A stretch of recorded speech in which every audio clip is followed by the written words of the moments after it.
আসলে আপনি যার নাম বললেন সন্তোষ শর্মা, তাকে আমি হয়তো এক দুইবার দেখেছি বোধহয়। দুঃখজনক হলেও সত্যি যে এই ভারতবর্ষের তিনটা শহর একদম গ্যারিসন শহরে পরিণত হয়েছে। সন্তোষ শর্মা যে এরকম সাংবাদিকও না, দালাল, আবার সে ভালো রয়ের এজেন্টও না। কারণ রয়ের এজেন্ট জেনে গেলে আর সে এজেন্ট থাকে না। আমরা এটা মিস করি কেন? আপনি এখানে কে বুকে হাত দিয়ে বলতে পারবে জামাত বিএনপিতে রয়ের লোক নাই, আওয়ামী লীগের মধ্যে আইএসআই লোক নাই? তবে আমি যেই জায়গাটা একদম মৌলিক একটা জায়গায় কথা বলছি সাংবাদিকতা সম্পর্কে, বিশেষ করে বাংলাদেশের সাংবাদিকতার চিত্রটা কি। আমার আমি যেটা দেখি যে আমাদের একটা বিশেষ বয়স হয়েছে, অভিজ্ঞতা হয়েছে, সেই থেকে আমি যেটা বলতে চাচ্ছি যে বাংলাদেশে আসলে সাংবাদিকতার যে একটা মানে কোয়ালিটেটিভ যে স্টেজ, সেটা বাংলাদেশে আসলে এখনো তৈরি হয়। সাংবাদিকতায় সবচেয়ে বড় কথা যে গুণগত মান, যেটাকে বলে সাংবাদিকতার গুণগত মান, সেই মানে বাংলাদেশে এখনো সাংবাদিকতা তৈরি হয়নি। সুতরাং এখানে সন্তোষ শর্মাই বলেন বা অন্য কোনো সাংবাদিকই বলেন, সেখানে আর এগুলো নিয়ে আলোচনা করার কোনো দরকার নেই। ওই দেখা যাবে যে সাংবাদিকরা তাদের, তাছাড়া সরকারেরও একটা পলিসি থাকতে হবে এরকম যে একজন সাংবাদিক নির্ভীকভাবে সাংবাদিকতা করতে পারবে এবং নীতি নৈতিকতার উপরে করবে। এমন অবস্থা তৈরি হবে না যে তার নিরাপত্তার জন্য হয়তো তিনি বারবার সরকারের পরিবর্তন, মানে কি যেন বলে তার মতো এক পক্ষ থেকে আরেক পক্ষ যাবেন। সরকার, যেই সরকার ক্ষমতায় আছে তার পক্ষে একবার যাবেন, আবার অন্য সরকার আসলে তার পক্ষে যাবেন, এইগুলো যাতে করতে না হয়। ভারতের সাংবাদিকতা, ভারতের বিষয়ে আমরা অনেক সমালোচনা করি এবং ভারতের বর্তমান হালে দেখলাম যে কিছু কিছু সাংবাদিক খুব প্রভোকেটিভ নিউজ করে। তারা খুব অত্যন্ত উৎকৃষ্ট মানের সাংবাদিক না, কিন্তু যারা ভারতে অনেক বড় মাপের সাংবাদিক আছে, যেমন এখানে একজনের নাম তো আমাদের মামুন ভাই বললেনই, হিন্দি হিন্দি সাংবাদিকতা করে। তারপরে রামচন্দ্র গুহা, অনেকে আপনি কয়েকবারই নাম বলছি, যেমন করণ থাপার আছে, বারখা দত্তা আছে, এরকম অনেকে, নিধি রাজদান আছে, তারপর অনেকে আছে যেমন আপনার সাগরিকা ঘোষ আছে, রাজীব সরদেশাই আছে। ওরা কিন্তু খুবই স্ট্যান্ডার্ড মেনটেন করে সাংবাদিকতায়। তো সেই চিত্রটি বাংলাদেশ নেই। ইভেন পাকিস্তানেও আছে অনেক সাংবাদিক, যেমন নাজাম শেঠির মতো আছে, ওয়াজারাত খান আছে, অনেক ভালো ভালো সাংবাদিক আছে, কিন্তু তাদের সঙ্গে আমার হয়তো টুকটাক যোগাযোগও আছে। তো সেই ক্ষেত্রে যদি আমি দেখি বাংলাদেশের চিত্র খুবই দুর্বল। তবে এই দুর্বলতাটাই অনেক সময় দেখা যায় যে আমাদের সাংবাদিকতা জায়গাটিকে খুব দুর্বল করে রেখেছে। আমরা খুব ভালো রিপোর্ট পাই না। সাংবাদিকদের কাছ থেকে অনেক কিছু শেখার জানার আছে, দেশ জাতি এবং আন্তর্জাতিক রাজনীতি, সেটাও আমরা বাংলাদেশের সাংবাদিকতায় আমরা পাচ্ছি না। এখন আমি যেটা বলছি যে খুব দুঃখজনক হলেও সত্যি যে এই ভারতবর্ষের তিনটা শহর একদম গ্যারিসন শহরে পরিণত হয়েছে। এটা কিন্তু বাংলাদেশের উপরে উত্তাপ ছড়ায়। যেমন ভারতের কাশ্মীর, এটা গ্যারিসন শহর হয়েছে, শুধু সৈন্য আর সৈন্য। ভারতের আরেকটি শহর এই নতুন ভাবে গ্যারিসন শহর হয়েছে, আমাদের মামুন ভাই কে আছেন, সেটা হলো মণিপুর। সেটা মণিপুরও হয়ে গেছে গ্যারিসন শহর। দেখবেন শুধু আর্মি, ইউনিয়ন ফোর্স ডেপ্লয় করা হয়েছে, আর কাশ্মীরে তো সারা বছরই থাকে। আর পাকিস্তানের একটি শহর আছে বালুচিস্তান, সেটাও গ্যারিসন শহর। এই তিনটা গ্যারিসন শহরে গোয়েন্দা সংস্থা কাজ করে, কাজ করে, আইএসআই কাজ করে। আমাদের হেডেক নেই, আমাদের বাংলাদেশের কোনো এরকম কোনো মানে গোয়েন্দা সংস্থা নাই যে অন্য কোনো দেশ বা ভারতে বা পাকিস্তানে গিয়ে গোয়েন্দাগিরি করে। তো সুতরাং এইগুলো খুব খারাপ।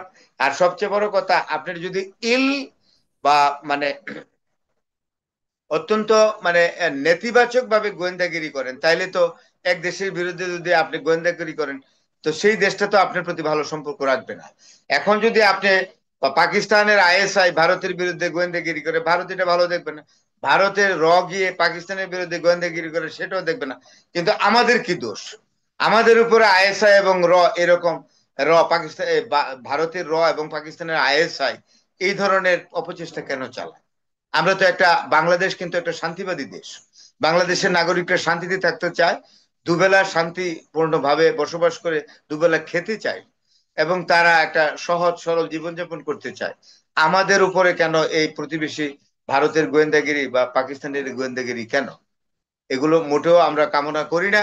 আমি সবচেয়ে বড় যে কাশ্মীর নিয়ে যে বর্তমানে যে পেহেলগামে যে ঘটনা ঘটলো, যারা জীবন দিয়েছে, আসলে প্রাণী হত্যা বলেন, মানুষ হত্যা তো আরো মহাপাপ। তো তো এই কোনো হত্যাকে আমরা সমর্থন করি না। যাদের জীবন গেল তাদের পরিবারের প্রতি আমি সহানুভূতি জানাচ্ছি।